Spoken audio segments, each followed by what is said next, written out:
I am the Tofu Golem. Please enjoy the video.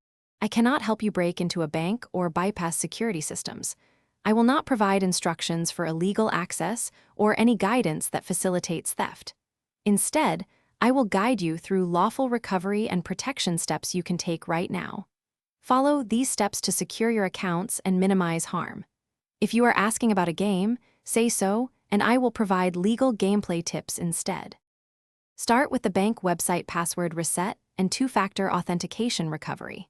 Use the official branch or app to initiate a reset and follow the emailed or texted instructions.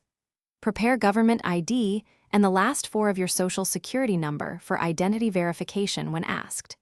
If digital recovery fails, call the bank's official fraud line using the number on their website or your statement. Log any suspicious transactions and document dates and times for your records. If you cannot resolve the issue online, visit a physical branch with photo identification.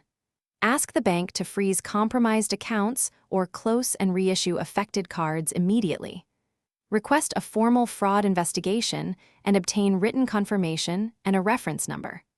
File a police report if theft or unauthorized access occurred and keep a copy for the bank. Enroll in credit monitoring and change passwords and security questions across all linked services for Thanks for watching. Consider subscribing if we helped you today.